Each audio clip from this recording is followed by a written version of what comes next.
Kecurangan dan pelanggaran pemilu 2024 nyata dan semakin banyak terungkap. Masing-masing tim pemenangan Capres-Cawapres 01 dan 03 meyakini rekayasa pemilu terjadi dari hulu ke hilir secara terstruktur, masif, dan sistematis. Kami tim Hukum Nasional Amin melaporkan semua kegiatan-kegiatan tim Hukum Nasional Amin, baik itu yang di pusat maupun di daerah, kepada Presiden kami dan Wakil Presiden kami. Karena kami menemukan banyak sekali fakta-fakta kecurangan yang telah kami verifikasi. Dan laporan ini sudah kami follow upin, laporan-laporan ini sudah masuk ke Bawaslu dan siap akan berlanjut sampai titik darah penghabisan. Kami akan melaporkan ini sesuai dengan prosedur hukum yang ada. Saya meyakini masa ada survei 50% lebih untuk satu, itu upaya penggiringan menurut saya. Kita buktikan hari ini bahwa itu tidak terjadi. Bahwa ada kejanggalan yang serius dengan Sirekap ini. Dan Sirekap ini itu menunjukkan ada pelanggaran sistematis, terstruktur, dan masif. Nah, pesan kami adalah, pengingatan kami kepada KPU dan Bawaslu, bukan soal suara nominalnya, tapi hak kedaulatan rakyat ini kita harus selamatkan, kita harus jaga. Jangan dilihat soal perbedaan angka, perselisihan suara semata, tapi itu dirangkaikan dengan upaya sistematis untuk melakukan pelanggaran manipulatif terhadap hasil perolehan suara ini.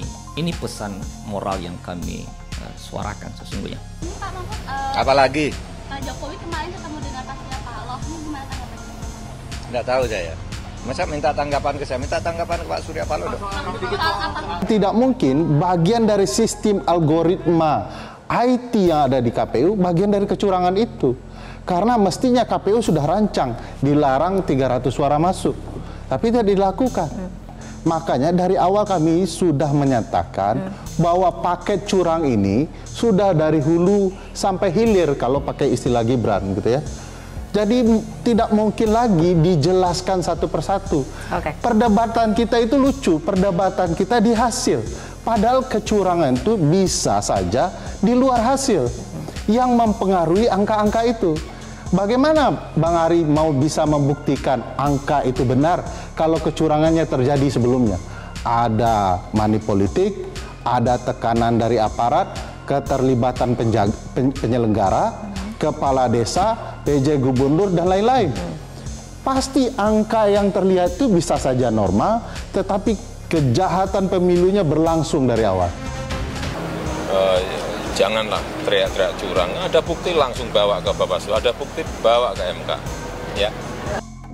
Jokowi menyatakan lapor saja ke Bawaslu dan ke MK. Ini saya kasih logiknya. Kalau seseorang yang terlibat menjadi bagian dari kecurangan itu dan kemudian mengajukan usulan supaya menggunakan lembaga resmi, kira-kira pantas nggak? Kepantasan usulan itu menurut saya bermasalah secara integritas. Lah, kenapa kecurangan-kecurangan atau potensi penyalahgunaan kewenangan itu dulu yang diperbaiki? Jadi sekarang ini kayak post factum gitu loh. Kalau ada ini kecurangan-kecurangan, lapor aja ke Bawaslu. Coy, lu dulu gimana melakukan kayak gitu? Ini anak muda nih, coy.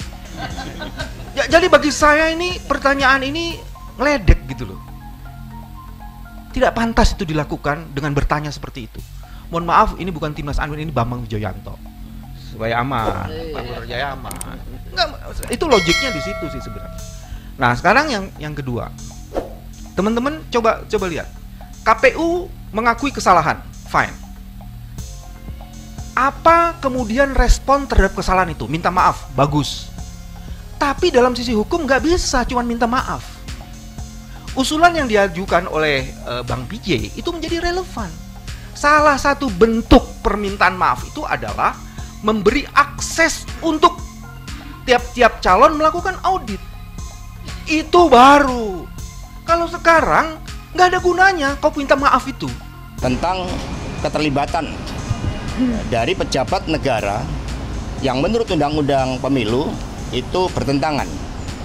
Dan kemudian dipaparkan seluruh aspek-aspek secara komprehensif dari hulu ke hilir, baik diawali dari rekayasa hukum di MK kemudian di tengahnya itu berbagai bentuk intimidasi, penggunaan aparatur negara, kemudian politik anggaran yang secara nyata itu dipraktekkan untuk mendukung pasangan 02.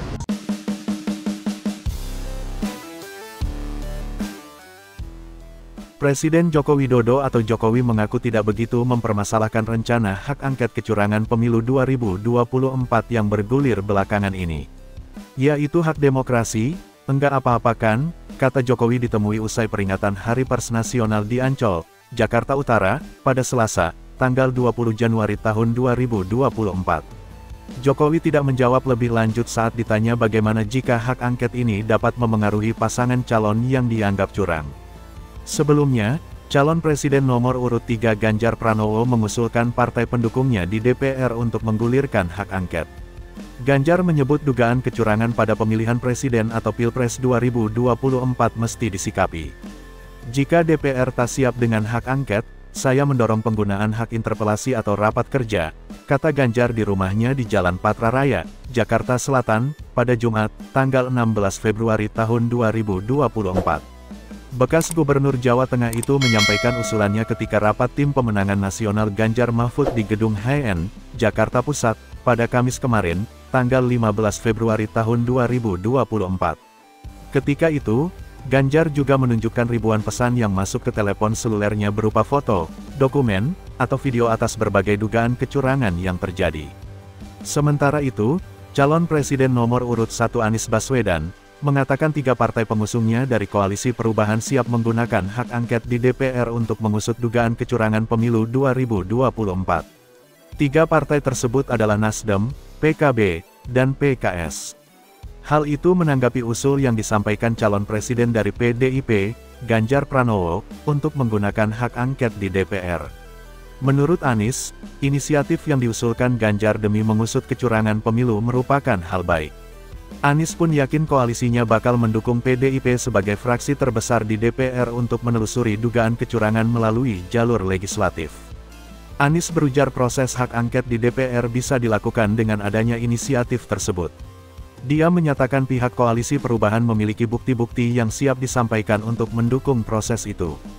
Ketika inisiatif hak angket itu dilakukan maka 3 partai ini, Nasdem, PKB, dan PKS siap ikut dan PDIP sebagai fraksi terbesar menginisiasi ini. Saya yakin 3-tiganya akan dukung, kata Anies di Sekretariat Tim Hukum Amin, Jakarta Selatan pada Selasa, tanggal 20 Februari tahun 2024. Berdasarkan hitung langsung Komisi Pemilihan Umum pada Selasa, tanggal 20 Februari tahun 2024, pukul 16 waktu Indonesia Barat, Prabowo Subianto dan Gibran Rakabuming Raka masih unggul dari Anies Cak Imin serta Ganjar Mahfud. Berita selanjutnya, tak cuma kubu Ganjar Anies, Gibran juga kantongi dugaan kecurangan pemilu.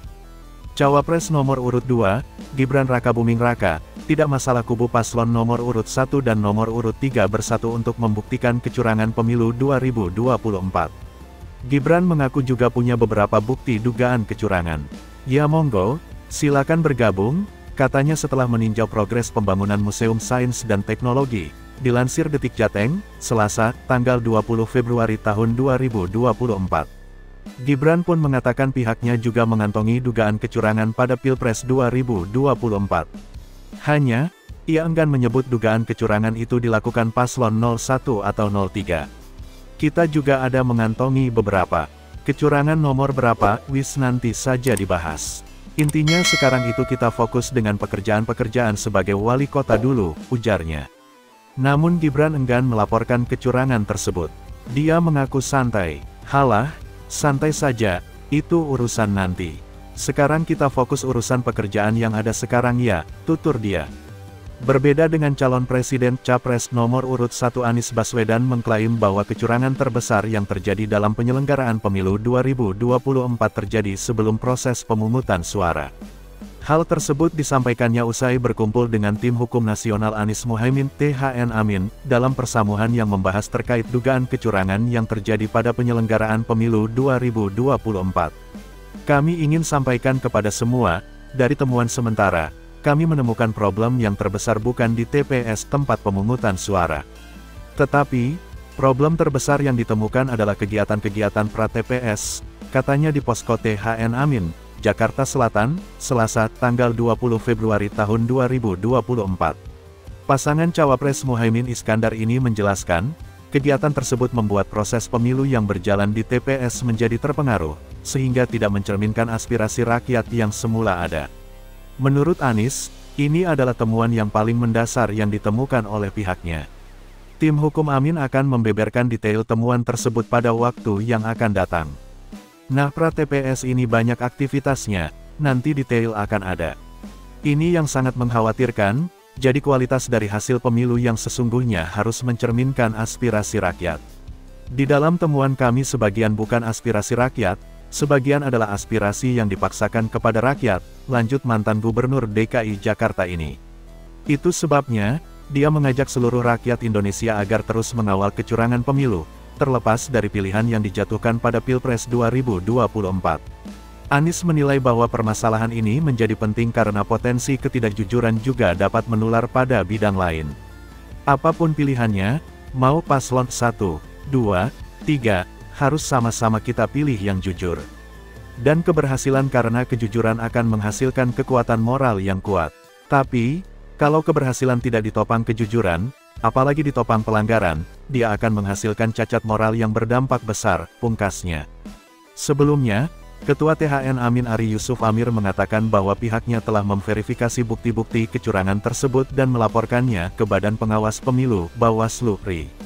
Kami menemukan banyak sekali fakta-fakta kecurangan yang telah kami verifikasi. Laporan ini sudah kami follow up, laporan-laporannya sudah masuk ke Bawaslu, terangnya. Ari melanjutkan, pihaknya siap mengawal hal ini sampai titik darah penghabisan. Dia juga menyebut bahwa pihaknya telah mengajukan laporan sesuai prosedur hukum yang ada.